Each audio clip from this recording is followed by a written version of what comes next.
Salut à tous, c'est Judith, je suis la SDF qui raconte ma vie depuis un certain moment sur les réseaux sociaux. Euh, j'ai habité une rue où les passants, les gens sympas qui m'appelaient la SDF du Luce. C'est des gens sympas simplement.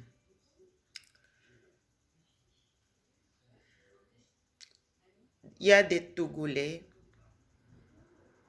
qui ont porté atteinte à ma vie. J'ai eu pendant des années envie de me suicider sous des douleurs atroces. Et jusqu'à présent, je n'ai pas réussi à comprendre d'où me viennent ces douleurs.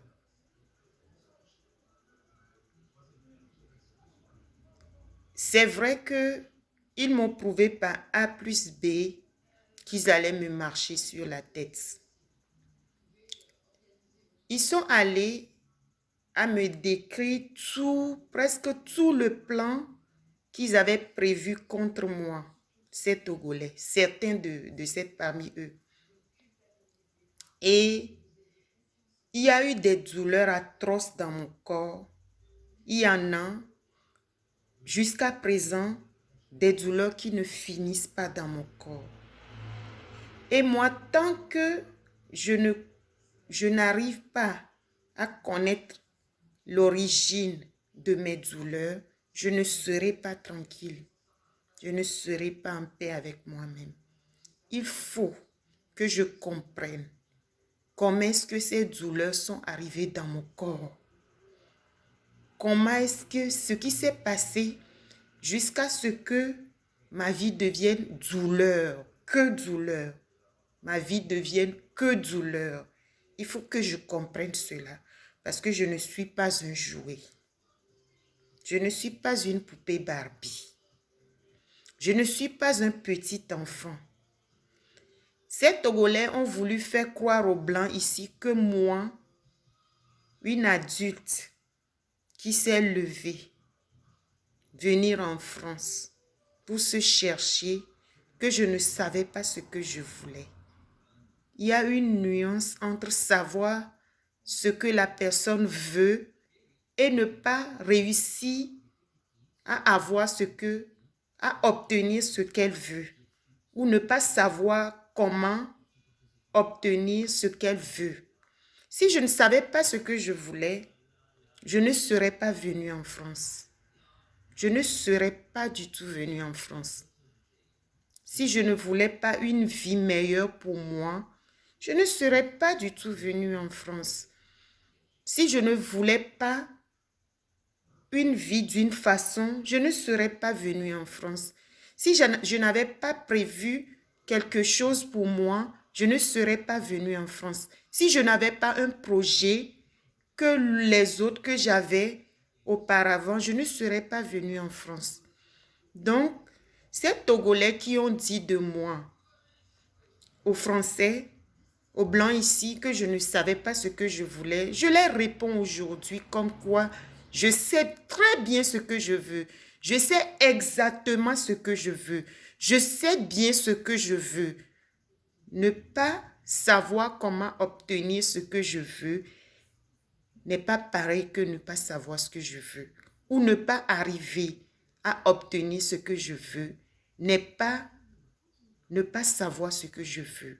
Aujourd'hui, de nos jours, même un bébé, un enfant de 2 ans même, un enfant même,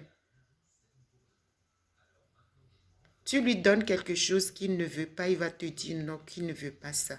Les enfants aujourd'hui savent ce qu'ils veulent. À plus forte raison, une adulte. Tout ça, c'est pourquoi? C'est pour obtenir quoi? C'est pour obtenir ma vie. C'est pour me détruire. Que je ne sais pas ce que je veux. Et c'est comme ça que les Blancs ont commencé par fouiller dans ma vie. Ils ont descendu sur moi le châtiment suprême pour m'oppresser, pour m'oppresser. Je n'ai rien vu. Je n'ai rien vu. Je n'ai même pas su tout ce que... Je n'ai pas compris. Si je dis que je n'ai rien vu, c'est que je n'ai pas compris jusqu'à aujourd'hui, jusqu'à demain. Je ne comprends pas ce qui m'est reproché. Je n'ai rien compris de mes douleurs jusqu'à présent. Et ça, je ne le digère pas, je ne le tolère pas. Oui, je ne tolère pas avoir servi. Si au moins je savais pourquoi j'étais torturée, si au moins je savais d'où me venaient mes douleurs, peut-être que j'allais comprendre. Il y a une Togolaise avec qui j'avais discuté dans le temps. Quand ils avaient commencé par dire qu'ils allaient me marcher sur la tête et tout. J'avais croisé cette dame et puis je lui parlais que, mais ils ont dit ils vont me punir, qu'ils sont en train de me punir.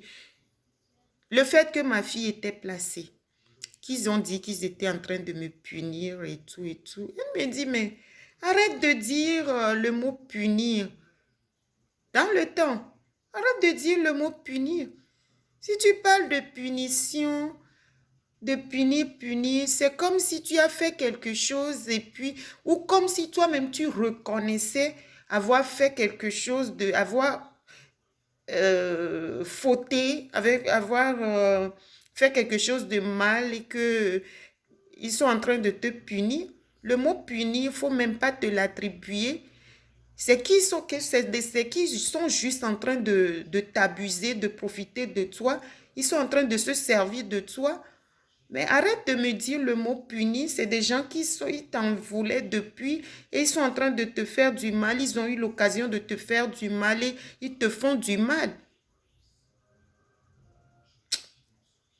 Là, j'ai réfléchi et j'ai compris un peu, oui, ce qu'elle dit, c'est vrai. Ce qu'elle dit, que c'était vrai. Donc, elle ne veut même plus m'entendre dire le mot puni. Mais maman, ils sont en train simplement de te faire du mal. Ils se sont entendus pour te détruire la vie, pour te pourrir la vie en France. Ce qu'ils sont en train de te faire là, ils sont sûrs que tu ne vas pas, que tu ne vas plus jamais te remettre.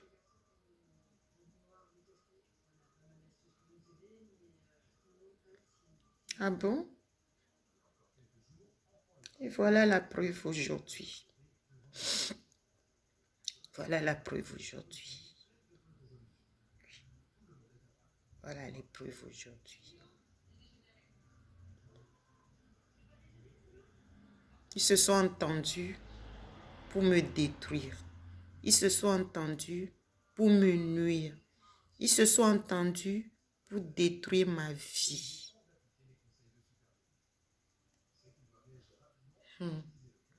Ils se sont entendus pour détruire ma vie.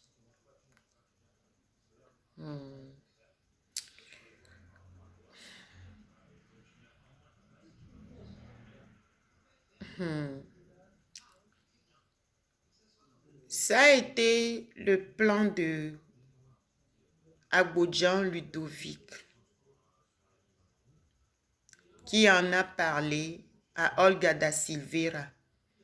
Et c'est Olga da Silveira qui a aidé Abodjan Ludovic à réussir à me détruire ma vie. Me détruire simplement n'aurait pas été si douloureux pour moi, si insupportable pour moi, si intolérable pour moi. Mais c'est des douleurs derrière tout ça. C'est les douleurs derrière tout ça. C'est les douleurs atroces derrière tout ça que je ne supporte pas. C'est les douleurs derrière tout ça que je ne tolère pas. C'est les douleurs. Tout ça sont accompagnés de douleurs.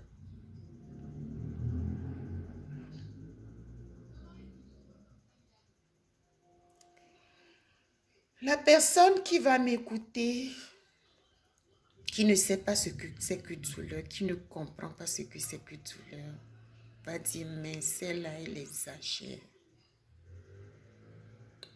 C'est souvent comme ça. Hein? C'est souvent comme ça. Tu n'as jamais travaillé. C'est pour ça, il y a un adage qui dit, si tu n'as jamais, la personne qui n'a pas encore traversé une rivière ou un fleuve, ou je ne connais pas trop la différence entre fleuve, rivière, lagune, tout ça là, que la personne qui n'a pas encore traversé une rivière ne se moque pas de celle qui se noie. La personne qui est en train de se noyer, toi tu es là, tu n'as même pas encore traversé. Tu n'as même pas encore mis ton pied dans l'eau. Mais tu vois une personne, toi aussi tu dois traverser, hein, tu dois traverser la rivière là. Mais la personne qui est en train de se noyer, tu la vois et puis tu commences à te moquer d'elle. Alors que toi tu n'es même pas encore, tu n'as pas traversé. Bref, c'est facile de juger. C'est facile de juger une personne. Mais ce n'est pas facile de se mettre à la place de l'autre. Quand je parle de douleur, ce n'est pas quelqu'un qui a partagé douleur avec moi. C'est les gens qui ont pris moi, ma vie. Et qu'ils ont mis un piton. Un piton, c'est-à-dire, quand on me prend quelque chose qui m'appartient ou bien qui appartient à une personne, qu'une personne a fait pour elle. Et puis, ils ont pris le piton, ils ont mis sur la chose pour partager. Et là, c'est comme si vous êtes en train de partager la personne même. C'est la personne elle-même que vous êtes en train de partager. Parce que c'est elle qui a fait sa chose. C'est elle la personne que vous êtes en train de partager. Et quand vous partagez une chair humaine comme ça, vous êtes en train de partager, vous êtes en train de tuer la personne en fait. Vous êtes en train de la tuer. Et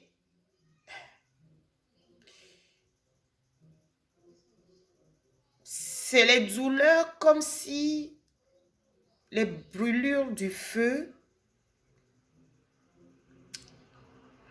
En fait, il y avait une jeune, quand j'étais dans mon appartement dans le 13e, il y a une jeune dame qui avait causé avec moi une fois.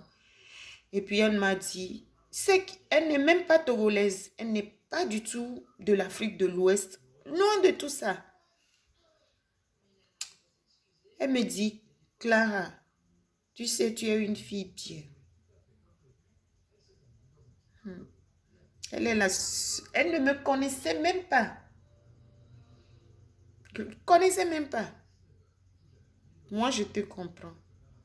Parce que les choses qui sont en train de te faire dans ta communauté, ça existe dans ma communauté. La plupart des Africains, quand ils se retrouvent ici, c'est mieux de se méfier entre les gens de cette communauté. Ils sont en train de dire qu'ils vont te faire pareil que tu as fait aux autres. Et dis-moi, j'ai rien fait à qui que ce soit parmi eux, je ne les ai même pas approchés dans ma vie. Je n'ai rien à me reprocher vis-à-vis de ces personnes. En tout cas, c'est ça qu'ils sont en train de dire. Qui vont te faire pareil. J'ai dit non.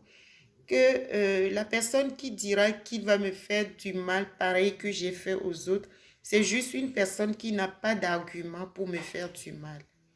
Elle n'a pas d'argument pour me faire du mal et elle trouve des arguments, elle suppose des choses. Il faut bien qu'ils avancent des arguments pour me faire du mal. Sinon, parmi ces personnes-là Et d'ailleurs que moi, j'ai toujours marché sur une règle, ce que je n'aimerais pas qu'on me fasse, je ne fais pas aux autres. Et puis, des amitiés, elle dit, ah bon? Et pourtant, ils sont décidés de te faire du mal, hein. Ils sont décidés vraiment de te faire du mal, hein. Ils se sont concernés entre eux. Ils, ils, ils vont te faire du mal, ils vont te faire souffrir en France. Moi, je faisais confiance aux professionnels français. Je les faisais confiance. Je les ai trop fait confiance même. Autrement, ma vie ne serait pas comme ça aujourd'hui.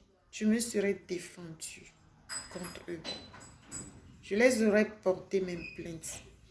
J'ai fait confiance aux professionnels français. Mon papa était encore en vie. Il m'encourageait de faire confiance aux professionnels. Il m'encourageait. Puis je ne dois rien aux Togolais. Je ne leur dois rien. C'est eux qui se sont mêlés de ma vie. Moi, je ne leur dois rien. Je n'ai rien en commun avec eux. Moi, à moi, ma connaissance, je ne vois pas ce que je dois les devoir. Puisque chacun a grandi de son côté. Chacun a grandi dans son truc là. Il n'y a pas la CAF au Togo. Je n'ai pas été nourrie par l'argent de... Je ne sais pas. Je me suis débrouillée dans la vie pour m'en sortir. Si les Togolais s'en prennent à moi en France comme quoi je leur devais quelque chose, c'est normal que je ne prenne pas ça au sérieux puisque je me disais seulement au plus profond de moi-même que ils sont en train de raconter juste des choses sans fondement. Mais il faut que je comprenne mes douleurs. Il faut que je comprenne l'origine de mes douleurs. Olga da Silveira, je ne te pardonnerai jamais. C'est Agbodjan Ludovic qui a monté tout ça.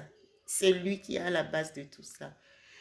Mais comme Olga da Silveira, là, elle est très manipulable. C'est une personne très, très, très manipulable. Très facile à manipuler. Elle est facile à manipuler.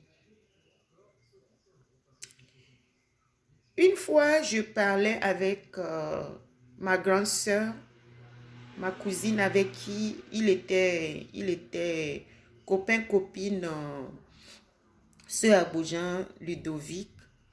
Et puis, elle me dit, mais Olga n'a qu'à alors te laisser au moins ce qui est propre à toi. Que Olga là te laisse ce qui est propre à toi. Là, c'est là où j'ai compris quelque chose. Ce que j'ai compris, c'est que c'est Agbodjan Ludovic qui a dit à ma cousine que c'est Olga qui est allée me prendre ce qui est à moi, en fait. Parce que pour que ma cousine réplique de cette façon, face à ce que je lui expliquais, puisque je ne lui avais pas dit que je savais qui avait pris quoi sur moi. Moi, je lui ai expliqué seulement les faits. Je ne comprenais pas ce qui se passait. Je n'ai rien compris de ce... Je ne sais pas qui a pris quoi, qui n'a pas pris quoi. La seule chose dont j'étais sûre, c'est que ma vie était en train d'être dispersée. Donc, ça veut dire que Agbodjan Ludovic, pendant qu'il était en train d'exploiter Olga da Silveira, il fait croire aux autres que c'est elle qui avait pris l'initiative d'aller me prendre ce qui est à moi, en fait. Et il a expliqué à ma grande sœur, à ma cousine, comme quoi c'est Olga. C'est quelqu'un de... Quand je parle de lui, une personne qui ne comprend pas, qui ne le connaît pas ou qui n'a pas eu le temps de l'étudier, va se dire peut-être que j'exagère, alors que c'est une personne qui est dangereuse, qui est limite perverse, limite pervers, c'est-à-dire au-delà même d'être manipulateur. Mais voilà ce qu'il raconte derrière Olga là. Mais Olga, elle, dans sa tête, elle est en train de l'aider. Elle est en train de l'aider. Mais Olga là, Olga da Silveira, je ne te pardonnerai jamais.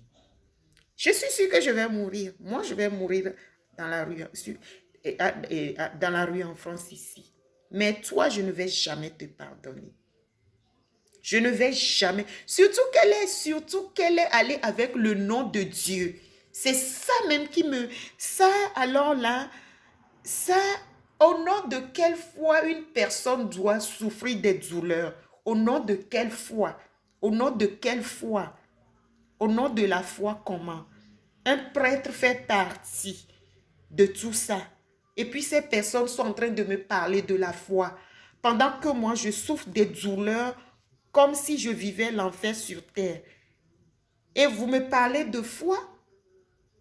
C'est Dieu qui... Ils sont allés même jusqu'à me dire que Olga da Silveira m'a fait comprendre que la Bible a dit de ne pas laisser vivre la sorcière.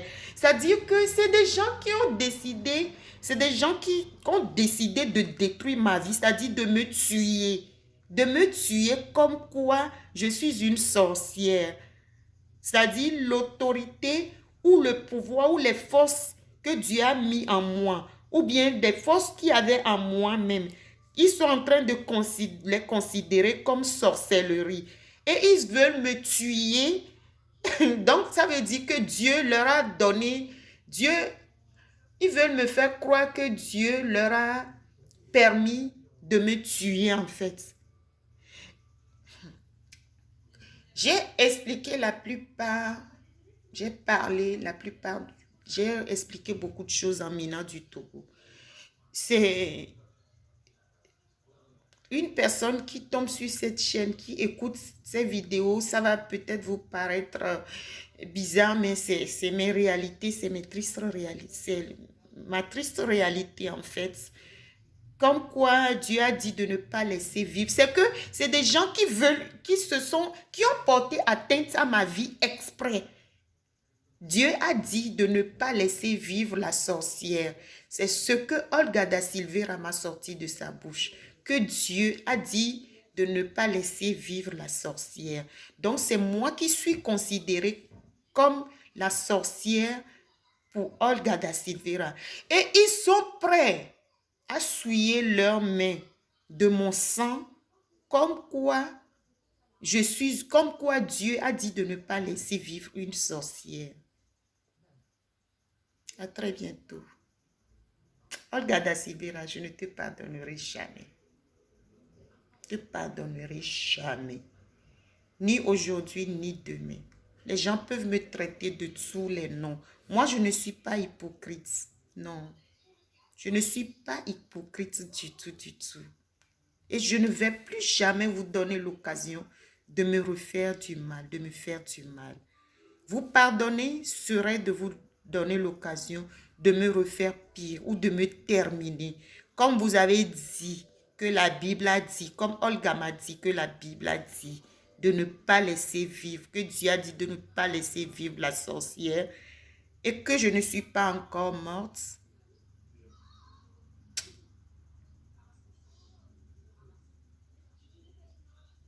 J'espère que c'est clair. J'espère être clair. Je ne te pardonnerai jamais. Pour mes douleurs, je ne te pardonnerai jamais. Pour la séparation de ma fille, que je n'ai pas vu grandir ma fille, je ne te pardonnerai jamais. Je ne vous pardonnerai jamais. Pour les tortures dont j'ai fait objet par les policiers français, par ceci, par ça, Je ne te pardonnerai jamais, Olga da Silveira. Je ne vous pardonnerai jamais, vous tous ces Togolais. Je ne sais pas ce que vous me reprochez. Tant que je n'ai pas su, tant que je ne comprends pas l'origine de mes douleurs, je ne vous pardonnerai jamais.